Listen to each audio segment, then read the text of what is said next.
Damos graças a Deus por essa rica oportunidade que Ele tem nos concedido. Querido, nós estamos recomeçando um quadro que tem aqui no YouTube e estou trazendo de volta o tema, o slogan desse trabalho é No Caminho com Jesus. Então, nós estamos de volta com essas reflexões baseadas nesse tema, no caminho com Cristo ou no caminho com Jesus. Nós sabemos que trilhar esse caminho para nós é um desafio muito grande e para que nós venhamos fazer parte do caminho, nós precisamos renunciar a algumas coisas. O próprio Jesus, ele lança uma proposta para os seus seguidores, discípulos: aquele que quer vir após mim. Tem versão que diz assim: se quiseres vir após mim, negue-se a si mesmo, tome a sua cruz e segue-me. A proposta de Jesus para que nós venhamos trilhar esse caminho, é necessário que nós abrimos mãos de algumas coisas que possa nos impossibilitar de trilhar esse caminho.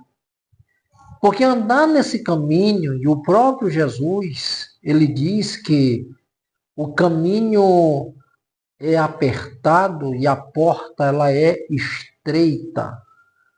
Então significa dizer que tem algumas restrições para que nós possamos trilhar esse caminho. Mas o importante de tudo isso é que quando você abre mão de algo por Cristo Jesus, você será altamente recompensado por Ele. Ele vai te abençoar, Ele vai te dar condições para que você possa vencer todos os obstáculos que você possa enfrentar na sua jornada como um verdadeiro discípulo de Jesus. Então, para nós, como cristãos, há uns requisitos importantes que devem ser observados segundo a palavra. O próprio Jesus, ele disse: aquele que quer vir, se quiser vir após mim, negue-se a si mesmo. Negar-se a si mesmo é abrir mão daquilo que pode impedir de você trilhar esse caminho. Nós precisamos ter em mente que seguir a Jesus, ele vai requerer de nós perfeição na nossa caminhada, renúncia. Ele vai requerer de nós que nós venhamos realmente nos lançar para ele, para que nós venhamos ser verdadeiros instrumentos do Senhor, para que ele possa estar usando esses instrumentos para que o seu propósito ele possa ser cumprido. E é importante o texto que eu quero trazer para a nossa reflexão é baseada em Mateus, capítulo de número 5, versículo de número 13. Esse versículo ele é muito importante, que Jesus ele compara os seus discípulos com algo muito importante. Ele fala: sal da terra. Olha só, vós sois o sal da terra. Ora, se o sal vier a ser insípido, como lhe restaurar o sabor? Para nada mais presta, senão para lançar fora e ser pisado pelos homens. É tão importante quando Jesus ele sempre vai utilizar essas figuras de linguagem para que nós venhamos compreender a mensagem que ele quer transmitir para os seus ouvintes. Ele compara os discípulos como o sal da terra. O sal, nós sabemos que o sal ele tem suas N funções e uma delas é dar um sabor ou dar sabor a um alimento. Por exemplo, quem trabalha na área da culinária, sempre vai estar utilizando o sal para que toda aquela refeição ela tenha um sabor adequado. E o importante é que o sal também ele tem uma outra função de conservar.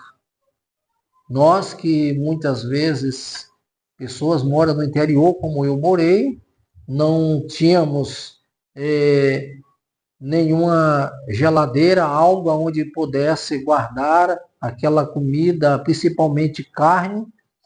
Nós salgávamos para que ela não viesse a apodrecer, ou seja, o sal preservava aquela carne para que ela não viesse de forma nenhuma passar de um estado para outro, né?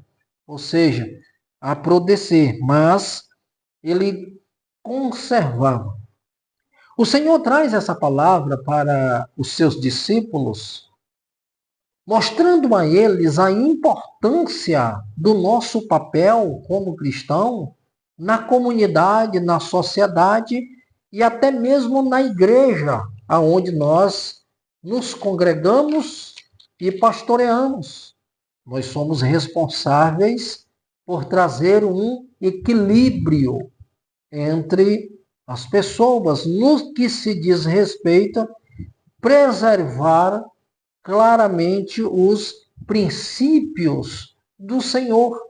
Uma outra coisa importante é que nós também temos a responsabilidade de trazer uma palavra condutora que venha trazer harmonia e gerar nas pessoas a alegria de fazer parte de um ambiente onde eles estão ali em busca de uma palavra que possa mudar e moldar as suas vidas.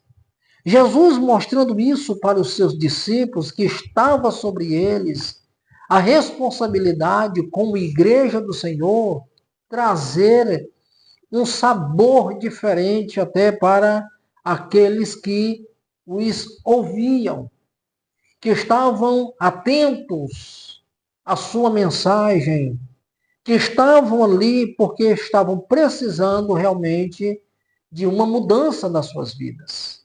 É importante que Jesus, ele mostra claramente, vós sois o sal da terra. Ora, o sal vier a ser insípido, como lhes restaurará o sabor?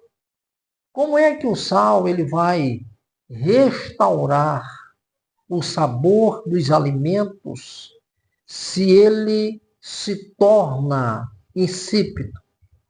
Se ele não está adequado para ser utilizado?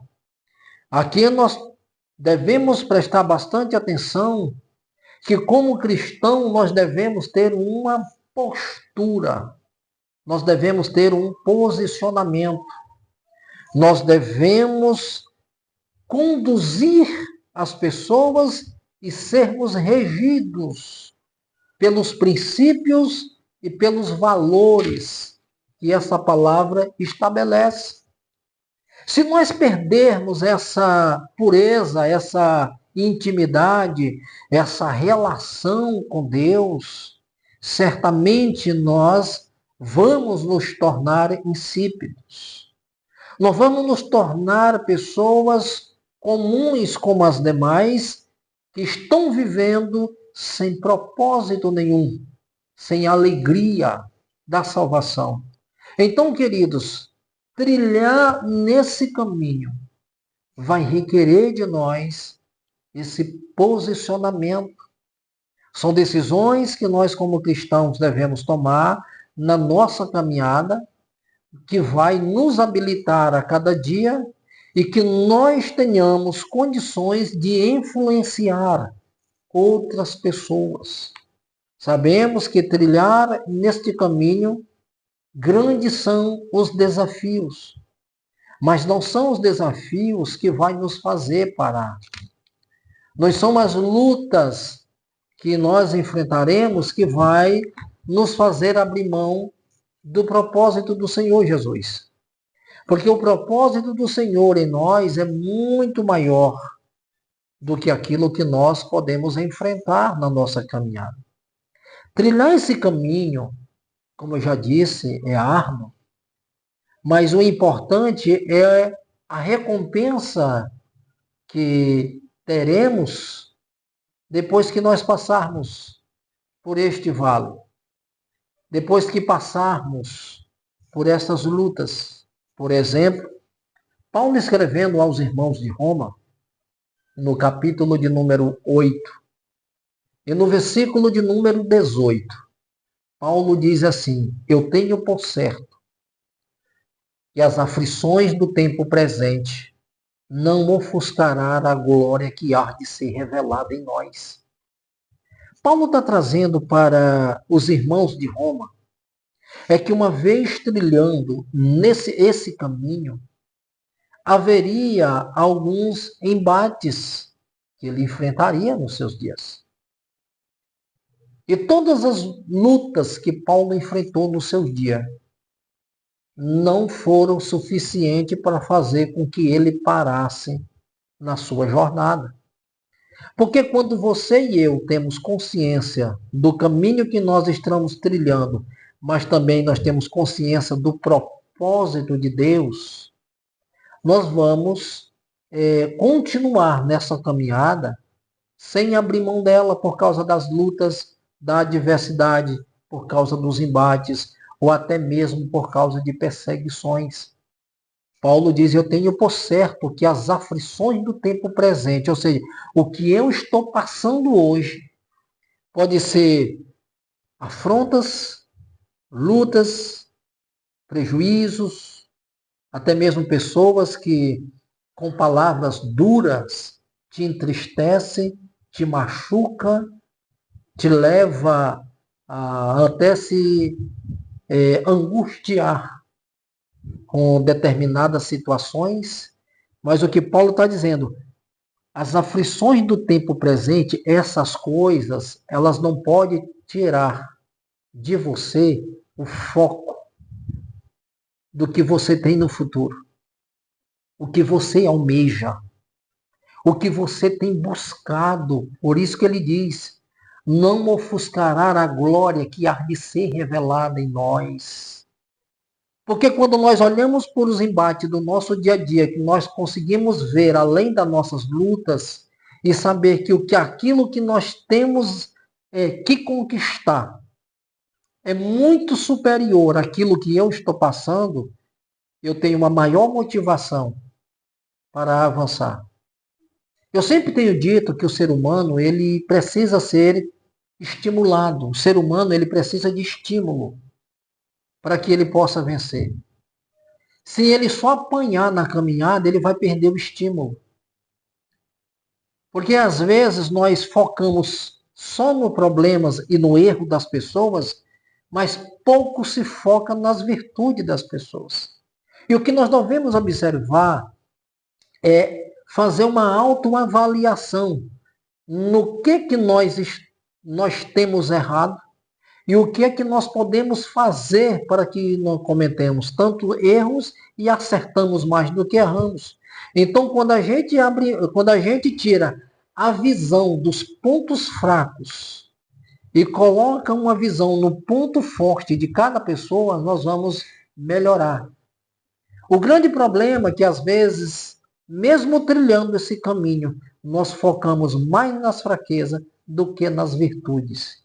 Então, o importante é que a gente foque nas virtudes e foca no ponto forte de cada pessoa. E assim você vai eliminando os pontos mais fracos. É por isso que Paulo, diante de tantas lutas, dizia assim: quando penso que eu estou fraco, aí é que eu sou forte. Mesmo ele enfrentando a adversidade, mas em Cristo ele se fortalecia. É por isso que quando ele escreve aos Filipenses, ele diz: eu posso todas as coisas naquele que me fortalece. 4,13. Então você vai observar claramente que quando se foca nos pontos fortes e não nos pontos fracos, você tem uma probabilidade de vencer. E é por isso que Paulo diz: as aflições do tempo presente não se ofuscará com a glória de ser revelada em nós. Ou seja, o que há de ser revelado em nós é muito superior mas tem uma abrangência muito maior do que aquilo que possa, porventura, estar obstruindo a minha visão de Deus. Nós temos que tomar este cuidado e sermos muito cautelosos, porque nós estamos trilhando em um caminho, que o caminho é estreito e a porta é apertada. Então, se há restrições, vai requerer de nós um pouco mais de vigilância. Nós temos que estar atentos o que nos cerca, o que nos rodeia. E quero trazer uma palavra também para os líderes. Líderes, fiquem mais atentos àquilo que está à sua volta. Nós devemos ter um pouco mais de equilíbrios emocionais até no nosso falar. Porque às vezes nós estamos usando a palavra, mas o que sai da nossa boca às vezes é muito duro. Não é porque a palavra, por mais dura que seja, ela tem que sair com graça. E a palavra com graça, ela não machuca. A palavra com graça, por mais que seja dura, mas ela cura.